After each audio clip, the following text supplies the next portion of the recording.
Hello दोस्तों, नमस्कार। स्वागत है आपका हमारे यूट्यूब चैनल देवभूमि स्टडी पॉइंट में। आप सभी कैसे हैं मित्रों? मैं उम्मीद करता हूं आप सभी लोग स्वस्थ होंगे, मस्त होंगे तथा आपकी स्टडी काफ़ी ज़्यादा अच्छी चल रही होगी दोस्तों। साथियों, मैं आज आपके साथ डिस्कस करने वाला हूं ज्योग्राफी के कुछ महत्वपूर्ण प्रश्न। और ये सभी प्रश्न दोस्तों मैंने विगत वर्षों की परीक्षाओं में जो हमारे एग्जाम में पूछे गए हैं वहां से मैं आप लोगों के लिए प्रश्नों को लेकर के आया हूं। तो आप लोग इन्हें बिल्कुल भी मिस ना कीजिएगा दोस्तों। अगर अभी वीडियो पर आए हैं, वीडियो पर अंत तक बने रहिएगा। सभी प्रश्नों को अटेंड कीजिएगा दोस्तों। अपनी तैयारी को आप लोग यहाँ पर से जांच सकते हैं, परख सकते हैं। साथियों, इससे पहले मैं आपको ज्योग्राफी, पॉलिटी और हिस्ट्री के महत्वपूर्ण प्रश्नों के ऊपर भी आपको वीडियोस दे चुका हूं, जिसका लिंक मैं डिस्क्रिप्शन बॉक्स में आपके साथ शेयर कर दूंगा। आप लोग वहां जाकर के उन वीडियोस को भी चेक कर सकते हैं। आपका ज़्यादा समय ना खराब करते हुए दोस्तों वीडियो को प्रारंभ करते हैं। लेकिन एक रिक्वेस्ट है दोस्तों आप सभी से, अगर आप लोग इस चैनल पर नए आए हैं तो चैनल को जरूर सब्सक्राइब कर लीजिएगा, वीडियो को लाइक कर दीजिएगा। प्रारंभ करते हैं दोस्तों। निम्न में से किसे टूटता तारा भी कहते हैं? आपके ऑप्शन है दोस्तों ध्रुव तारा, उपग्रह, उल्का पिंड या फिर बौने ग्रह। तो दोस्तों आप सभी लोगों ने अपना आंसर लगा लिया होगा। इसका बिल्कुल राइट आंसर हो जाएगा दोस्तों उल्का पिंड। ऑप्शन सी इसका बिल्कुल राइट आंसर हो जाएगा। अब देखिए दोस्तों, मैं इन सभी प्रश्नों के साथ साथ आपको एक्स्ट्रा फैक्ट्स भी बताऊंगा, जिससे कि आप लोगों को ना आपके एग्जाम में हेल्प हो जाए। और ये उल्का पिंड क्या है इसे थोड़ा सा बेहतर तरीके से हम लोग समझ लेते हैं। तो दोस्तों उल्का पिंड क्या होते हैं? ये धूल और गैस के बादल होते हैं। तो आप लोगों ने ध्यान रखना है, ये धूल और गैस के बादल होते हैं और कभी कभी ये घूमते समय हमारे वायुमंडल में प्रवेश कर जाते हैं और घर्षण के कारण से ना चमकते हुए से दिखाई देते हैं। इसलिए इन्हें हम लोग टूटता तारा भी कहते हैं। तो ये उल्का पिंडों को कहा जाता है, आप लोगों ने ध्यान रखना है। आगे बढ़ते हैं दोस्तों। सौर मंडल का सबसे बड़ा उपग्रह कौन सा है? आपके ऑप्शन है दोस्तों फोबोस, डीमोस, चंद्रमा या फिर ज्ञानीमीड। तो दोस्तों इसका बिल्कुल राइट आंसर हो जाएगा ऑप्शन डी। ज्ञानीमीड दोस्तों सौर मंडल का सबसे बड़ा उपग्रह है। अब देखिए दोस्तों, ज्ञानीमीड के बारे में भी थोड़ी सी हम लोग डिटेल जान लेते हैं। तो दोस्तों ज्ञानीमीड जो है वो सौर मंडल का सबसे बड़ा उपग्रह है और ये बृहस्पति ग्रह का उपग्रह है। अब देखिए दोस्तों, बृहस्पति ग्रह के बारे में भी थोड़ी सी चीज़ें आप लोगों ने जाननी जरूरी हैं। जैसे जो दोस्तों बृहस्पति ग्रह है ये हमारे सौर मंडल का ना सबसे बड़ा ग्रह है और इसी का जो उपग्रह है दोस्तों ज्ञानीमीड, वो सौर मंडल का सबसे बड़ा उपग्रह है। तो आपने दोनों को ही याद रखना है कि सौर मंडल का सबसे बड़ा ग्रह आएगा तो भी बृहस्पति ग्रह है दोस्तों, और सौर मंडल का सबसे बड़ा उपग्रह पूछा जाए तो वो ज्ञानीमीड है। आपने दोनों को ही ध्यान में रखना है। और एक ज्ञानीमीड जो उपग्रह है ये सौर बृहस्पति ग्रह का उपग्रह है। और दोस्तों जो बृहस्पति ग्रह है ना, इस ग्रह का रंग पीला है। दोस्तों प्रश्न पूछा आता है कि किस ग्रह का रंग पीला है, तो आपने ध्यान रखना है बृहस्पति का रंग पीला है। लाल रंग दोस्तों मंगल ग्रह में पाया जाता है, आप लोगों ने उसे भी ध्यान में रखना चाहिए। बाकी दोस्तों फोबोस और डीमोस जो है मंगल ग्रह के उपग्रह हैं और ये इसमें से जो दोस्तों डीमोस है वो सौर मंडल का सबसे छोटा उपग्रह है, आपने इसे भी ध्यान में रखना है। और हमारी पृथ्वी का एकमात्र उपग्रह दोस्तों चंद्रमा है, आप लोगों ने इसे भी ध्यान में रखना है। आगे बढ़ते हैं दोस्तों।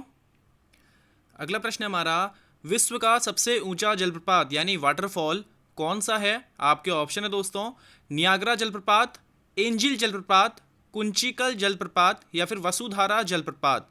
दोस्तों इसका बिल्कुल राइट आंसर हो जाएगा ऑप्शन बी। एंजिल जलप्रपात दोस्तों विश्व का सबसे ऊंचा जलप्रपात है, आप लोगों ने इसे ध्यान में रखना है। इसके बारे में थोड़ी सी डिटेल जान लेते हैं दोस्तों। तो दोस्तों विश्व का सबसे ऊंचा जलप्रपात एंजिल जलप्रपात है, जो कि वेनेजुएला में स्थित है। और दोस्तों किस नदी पर यह जलप्रपात स्थित है, तो आपने ध्यान रखना है कि ये जलप्रपात कोरिनिको की सहायक कैरिनो नदी पर स्थित है। और दोस्तों वेनेजुएला में एंजिल जलप्रपात स्थित है, जो कि विश्व का सबसे ऊंचा जलप्रपात है। बात करी जाए दोस्तों भारत के सबसे ऊंचे जलप्रपात की, दोस्तों कुंचिकल जलप्रपात जो कि कर्नाटका में स्थित है, ये भारत का दोस्तों सबसे ऊंचा जलप्रपात है, जिसकी ऊंचाई 455 मीटर है और ये वराही नदी पर स्थित है। तो आपने दोनों को ही ध्यान में रखना है दोस्तों, दोनों आपकी परीक्षा की दृष्टि से महत्वपूर्ण हैं। आगे बढ़ते हैं दोस्तों। 5 ग्रेट लेक्स में सबसे बड़ी झील कौन सी है? तो दोस्तों 5 ग्रेट लेक्स, महान झील प्रदेश भी इन्हें कहा जाता है। तो दोस्तों इन 5 ग्रेट लेक्स में सबसे बड़ी झील कौन सी आप लोगों ने बताना है। आपके ऑप्शन है दोस्तों मिशिगन, ओंटारियो, सुपीरियर या फिर ह्यूरन। दोस्तों इसका बिल्कुल राइट आंसर हो जाएगा सुपीरियर। ऑप्शन सी इसका बिल्कुल राइट आंसर हो जाएगा दोस्तों। सुपीरियर जो झील है दोस्तों वो 5 ग्रेट लेक्स में सबसे बड़ी झील है। अब इसके बारे में थोड़ी सी डिटेल जानते हैं दोस्तों हम लोग। दोस्तों 5 ग्रेट लेक्स की सबसे बड़ी झील है हमारी सुपीरियर झील, जो कि विश्व में ना मीठे पानी की सबसे बड़ी झील है। तो आपने ध्यान रखना है विश्व में मीठे पानी की सबसे बड़ी झील कौन सी है दोस्तों? तो सुपीरियर झील विश्व में मीठे पानी की सबसे बड़ी झील है। साथ ही साथ में जो 5 ग्रेट लेक्स है उसमें भी सबसे बड़ी झील हमारी सुपीरियर झील है। अब प्रश्न पूछा जाता है दूसरा कि 5 ग्रेट लेक्स की सबसे छोटी झील कौन सी है? तो दोस्तों 5 ग्रेट लेक्स की सबसे छोटी झील ओंटारियो है, आपने इसे ध्यान में रखना है। देखिए दोस्तों, विश्व में मीठे पानी की सबसे बड़ी झील सुपीरियर झील है, लेकिन अगर भारत में पूछा जाए मीठे पानी की सबसे बड़ी झील, तब आपने ध्यान रखना है वुलर झील, जो कि जम्मू कश्मीर में स्थित है दोस्तों, वो भारत में मीठे पानी की सबसे बड़ी झील है। अब देखिए दोस्तों, 5 ग्रेट लेक्स में शामिल 5 झीलें कौन कौन सी हैं, ये पूछा जाता है प्रश्न कई बार। हमें 4 ऑप्शन में से एक ऑप्शन डिफरेंट दे देता है और पूछता है कि कौन सा एक इसमें शामिल नहीं है, तो आपने पांचों को ही ध्यान में रखना चाहिए। दोस्तों ये 5 झीलें हैं सुपीरियर, ह्यूरन, मिशिगन, इरी और ओंटारियो। इसमें से सबसे बड़ी झील दोस्तों सुपीरियर और सबसे छोटी झील ओंटारियो है। आपने इन सभी तथ्यों को 5 ग्रेट लेक्स से भी ध्यान में रखना है। आगे बढ़ते हैं दोस्तों, अगला प्रश्न है हमारा, निम्न में से कौन सी एक क्रेटर झील है? आपके ऑप्शन है दोस्तों कोलेरू झील, चिल्का झील, लुनार झील या फिर बेम्बनाद झील। दोस्तों इसका बिल्कुल राइट आंसर हो जाएगा ऑप्शन सी, लुनार झील दोस्तों एक हमारी क्रेटर झील का उदाहरण है। अब दोस्तों इसके बारे में थोड़ी सी हम लोग डिटेल जानते हैं और क्रेटर झील क्या होती है इसके बारे में भी जरा हम लोग समझ लेते हैं। तो दोस्तों महाराष्ट्र राज्य में स्थित लुनार झील एक क्रेटर झील है। अब देखिए दोस्तों ये किस स्टेट में स्थित है ये पूछा सकता है, तो महाराष्ट्र राज्य में स्थित है दोस्तों लुनार झील, और इसका ना 2020 में इसका जो पानी है वो गुलाबी रंग का हो गया था, और वैज्ञानिकों ने जो कारण बताया था वो साइनोबैक्टीरिया का कारण बताया था। तो आप लोगों ने ये भी ध्यान रखना है कि इस पानी ने अपना रंग गुलाबी कर लिया था वर्ष 2020 में। अब देखिए दोस्तों ये क्रेटर झील का मतलब क्या होता है, ये क्रेटर झील वो झीलें होती हैं दोस्तों जो कि ज्वालामुखी या फिर उल्कापात के द्वारा निर्मित होती हैं। अब देखिए ज्वालामुखी से कैसे, मान लीजिए किसी पर्वत में कोई ज्वालामुखी है और ज्वालामुखी फटा अचानक से, सारा लावा जो है दोस्तों उसका वो आकर के नीचे बिछ गया। अब दोस्तों सारा लावा उसके अंदर का अगर निकल गया है तो अंदर जो पर्वत का जो ऊपर उठा हुआ भाग था वो खोखला हो गया है, तो उस खोखले भाग में दोस्तों बारिश का पानी, किसी भी तरीके से पानी अगर एंटर कर जाता है और वो दोस्तों वहीं का वहीं इकट्ठा रह जाता है, तो इस प्रकार से क्रेटर झील का निर्माण होता है। साथ ही साथ में दोस्तों उल्कापात से कैसे होता है, मान लीजिए आकाश से कोई एस्टेरॉयड गिरा धरती पर और धरती पर वो बड़ी जोर से गिरा है, तो जिस कारण से धरती पर गड्ढा बन गया है और उसी गड्ढे पर दोस्तों फिर से पानी इकट्ठा हो जाता है, तो इस प्रकार से हमारी क्रेटर झील का निर्माण होता है। और महाराष्ट्र की लुनार झील क्रेटर झील का उदाहरण है, आपने ध्यान रखना है। दोस्तों बाकी जो इसमें हमारे ऑप्शन में अन्य 3 झीलें हैं, कोलेरू झील, चिल्का झील और बेम्बनाद झील, ये तीनों ही झीलें दोस्तों लैगून झील हैं। अब देखिए दोस्तों मैं आगे आपको जब ज्योग्राफी डिटेल में पढ़ाऊंगा तो उस समय मैं आपको बताऊंगा कि ये लैगून झीलें क्या होती हैं। तब तक आप लोग इस चैनल को सब्सक्राइब जरूर कर लीजिएगा, चैनल के साथ बने रहिएगा। आगे बढ़ते हैं दोस्तों, प्रायद्वीपीय भारत यानी दक्षिण भारत की सबसे लंबी नदी कौन सी है? आपके ऑप्शन है महानदी, गोदावरी, कृष्णा या फिर कावेरी। तो दोस्तों इसका बिल्कुल राइट आंसर हो जाएगा ऑप्शन बी, गोदावरी नदी दोस्तों प्रायद्वीपीय भारत यानी दक्षिण भारत की सबसे लंबी नदी है। अब इसके बारे में हम थोड़ी सी डिटेल जान लेते हैं दोस्तों गोदावरी नदी जो है वो दक्षिण भारत की सबसे लंबी नदी है और भारत की दूसरी सबसे लंबी नदी है। भारत की सबसे लंबी नदी कौन सी है दोस्तों? तो गंगा नदी भारत की सबसे लंबी नदी है, आपने इसे भी ध्यान में रखना है। और भारत की दूसरी सबसे लंबी नदी दोस्तों गोदावरी है और ये दक्षिण भारत की सबसे लंबी नदी है। इसकी लंबाई दोस्तों टोटल कितनी है? तो 1465 किलोमीटर इसकी कुल लंबाई है। और दोस्तों ये निकलती कहाँ से है? कई बार गोदावरी नदी से हमारे प्रश्न में देखने के लिए मिले हैं दोस्तों, तो आपने किसी भी चीज़ को इसके लिए मिस नहीं करना चाहिए। दोस्तों गोदावरी नदी महाराष्ट्र के त्र्यंबकेश्वर नामक स्थान से निकलती है और गोदावरी नदी को दोस्तों इसकी पवित्रता के कारण बूढ़ी गंगा व दक्षिण की गंगा भी कहा जाता है। दोस्तों इन सभी तथ्यों को आप लोग ध्यान में रखिएगा, डायरेक्ट आपके एग्जाम में पूछे जाने वाले ये फैक्ट हैं, तो आप लोग इन्हें भली भांति तैयार कर लीजिएगा। आगे बढ़ते हैं दोस्तों, अगला प्रश्न हमारा, भारत का सबसे बड़ा बंदरगाह कौन सा है? आपके ऑप्शन है दोस्तों कोलकाता बंदरगाह, चेन्नई बंदरगाह, विशाखापत्तनम बंदरगाह या फिर मुंबई बंदरगाह। दोस्तों इसका बिल्कुल राइट आंसर हो जाएगा ऑप्शन डी, मुंबई बंदरगाह दोस्तों भारत का सबसे बड़ा बंदरगाह है। अब इसके बारे में थोड़ी डिटेल जान लेते हैं दोस्तों भारत का सबसे बड़ा बंदरगाह मुंबई बंदरगाह है, जहां से ना सर्वाधिक व्यापार होता है। तो आप लोगों ने इस चीज़ को ध्यान में रखना है, सर्वाधिक व्यापार किस बंदरगाह से होता है? मुंबई बंदरगाह से। भारत का सबसे बड़ा बंदरगाह कौन सा है? मुंबई बंदरगाह है। साथ ही साथ में दोस्तों जो एक प्रश्न कई ज़्यादा बार हमारी परीक्षा में देखने के लिए मिला है कि मुंबई बंदरगाह किस द्वीप पर स्थित है? तो दोस्तों महाराष्ट्र में स्थित मुंबई बंदरगाह सालसेट द्वीप पर स्थित है। कई ज़्यादा बार दोस्तों ऐसा आ जाता है कि मुंबई किस द्वीप पर स्थित है, तो दोस्तों मुंबई भी आप लोगों ने ध्यान रखना है सालसेट द्वीप पर स्थित है। साथ में आप लोग ध्यान रखेंगे दोस्तों कि मुंबई बंदरगाह को भारत का प्रवेश द्वार कहा जाता है। तो दोस्तों ये सभी फैक्ट आप लोगों के एग्जाम में पूछे जाने वाले हैं, सभी के सभी महत्वपूर्ण है दोस्तों, आप लोग जरूर इन सभी को ध्यान में रखिएगा। आगे बढ़ते हैं दोस्तों। ईंट बनाने के लिए किस मिट्टी का प्रयोग किया जाता है? आपके ऑप्शन है लेटेराइट मिट्टी, काली मिट्टी, लाल मिट्टी या फिर पर्वतीय मिट्टी। दोस्तों इसका बिल्कुल राइट आंसर हो जाएगा ऑप्शन ए, लेटेराइट मिट्टी का उपयोग किया जाता है दोस्तों ईंट बनाने के लिए। आप लोगों ने इसे ध्यान में रखना चाहिए। अब इसके बारे में थोड़ी डिटेल जान लेते हैं दोस्तों। ईंट बनाने के लिए दोस्तों लेटेराइट मिट्टी का प्रयोग किया जाता है।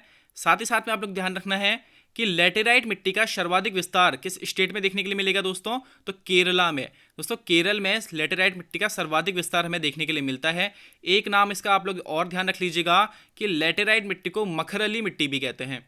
दोस्तों कभी कभी क्या होता है ना, लेटेराइट मिट्टी वो वहाँ पर नहीं देगा, आप लोग लेटेराइट मिट्टी ही सिर्फ याद में मत रख के जाना, साथ में आप लोगों ने मखरली मिट्टी भी ध्यान में रखना है। अगर वहाँ पे पूछ लिया गया ईंट बनाने के लिए किस मिट्टी का प्रयोग किया जाता है, लेटेराइट मिट्टी ऑप्शन में नहीं है, मखरली मिट्टी अगर वहाँ लिखा है तो आपको पता होना चाहिए कि लेटेराइट मिट्टी को मखरली मिट्टी भी कहते हैं। आगे बढ़ते हैं दोस्तों। अगला प्रश्न है हमारा, भारत में सबसे ज्यादा क्षेत्रफल पर कौन से वन पाए जाते हैं? आपके ऑप्शन है दोस्तों डेल्टाई वन, उष्णकटिबंधीय शुष्क पर्णपाती वन, उष्णकटिबंधीय आर्द्र पर्णपाती वन या फिर उष्णकटिबंधीय सदाबहार वन।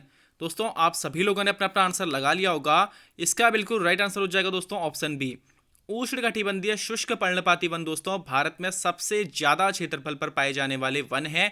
आप लोगों ने इससे बिल्कुल गांठ बांध लेना है, हाईलाइटेड कर लेना है दोस्तों अपने दिमाग में। ये कई ज़्यादा बार हमारे एग्जाम में ये प्रश्न पूछे गए हैं, तो आप लोगों ने इसे भली भांति तैयार कर लेना है।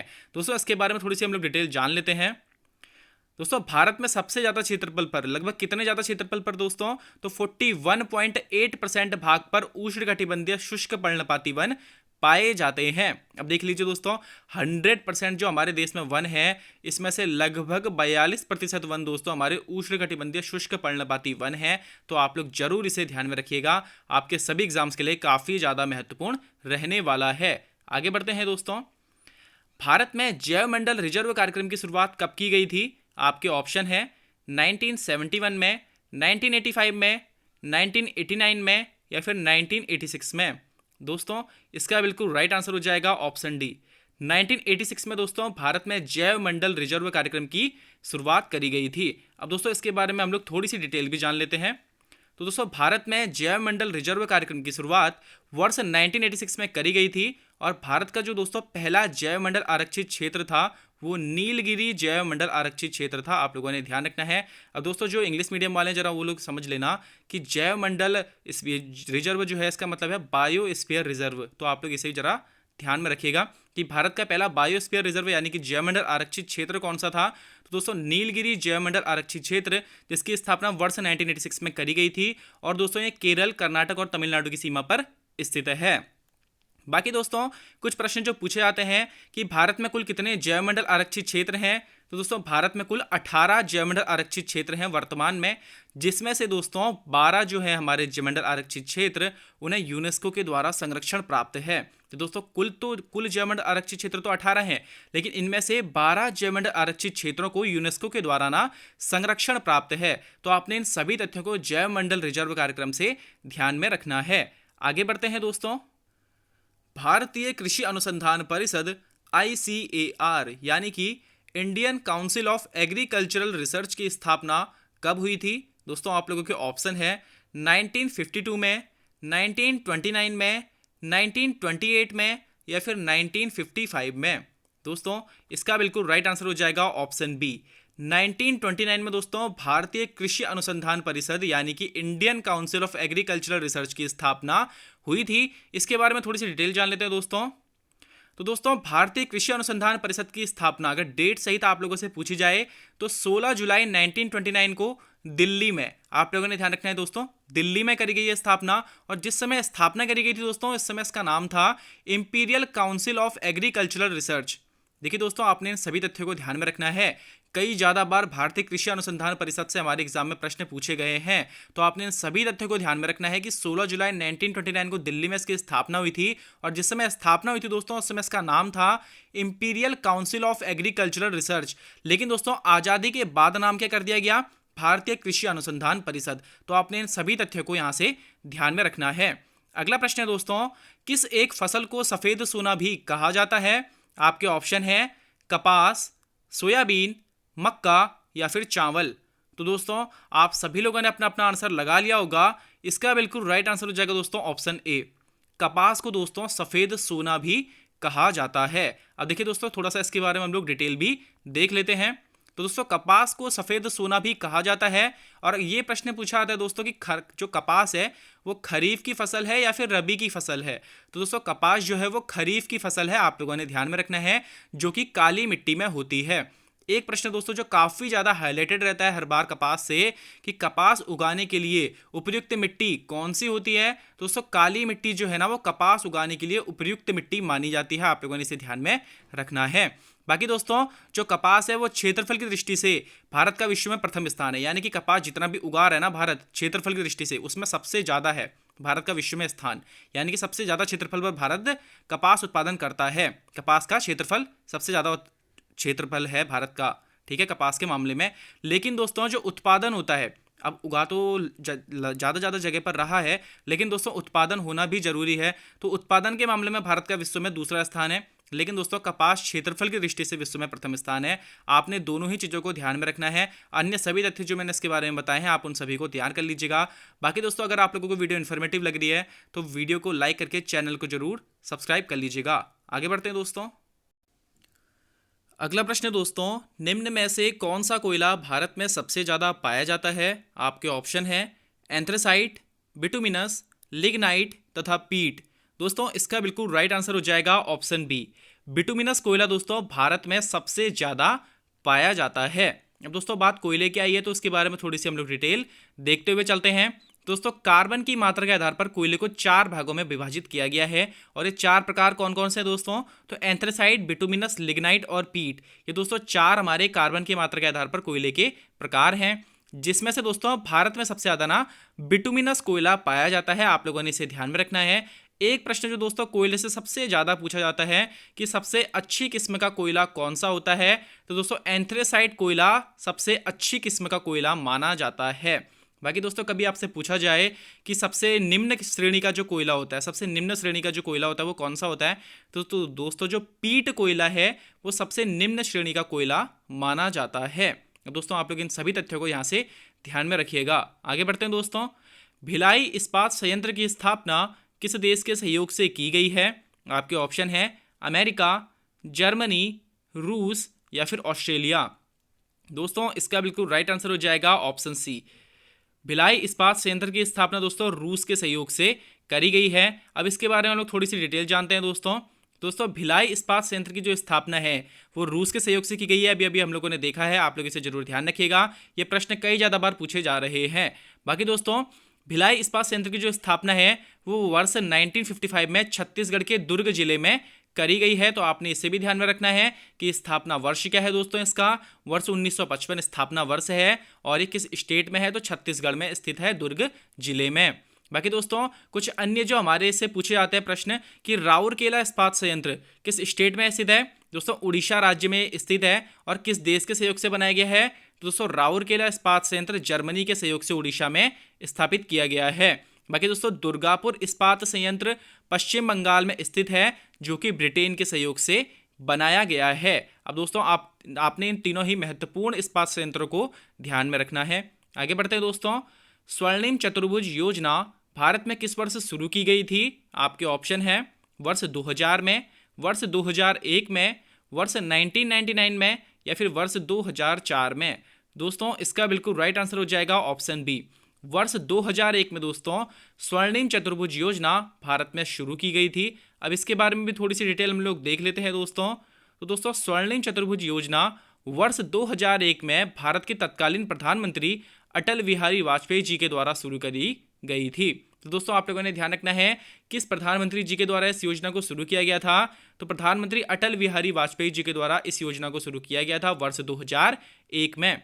दोस्तों ये जो परियोजना है ये भारत की सबसे बड़ी परियोजना है।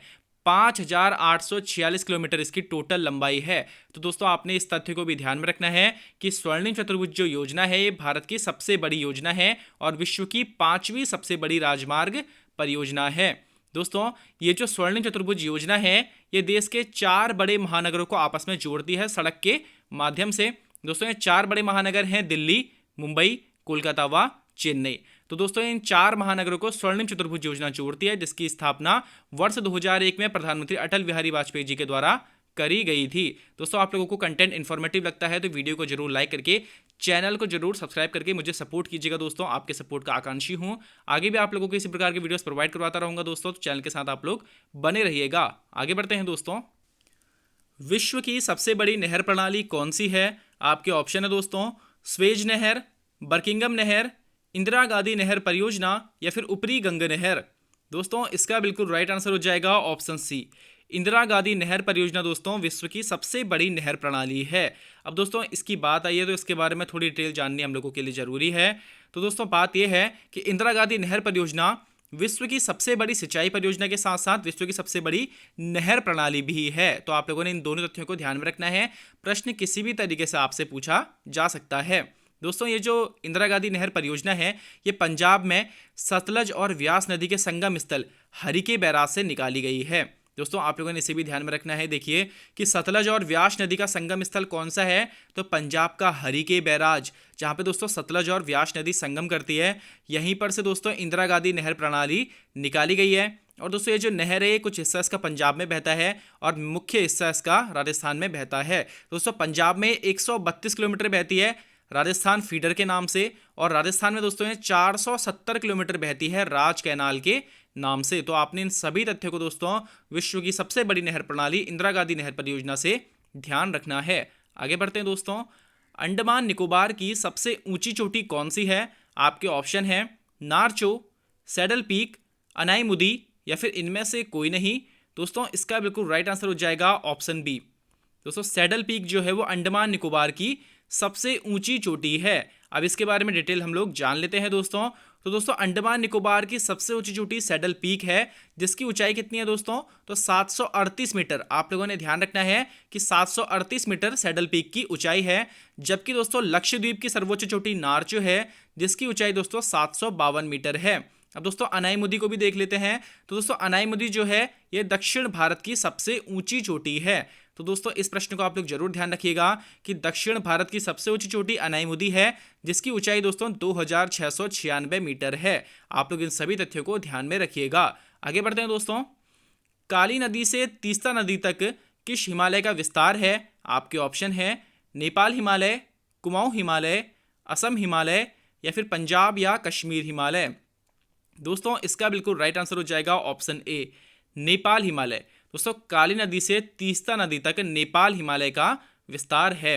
अब दोस्तों इसके बारे में थोड़ी सी हम लोग डिटेल जान लेते हैं। तो दोस्तों काली नदी से तीस्ता नदी तक नेपाल हिमालय का विस्तार है। बाकी अन्य हिमालय भी देख लेते हैं दोस्तों।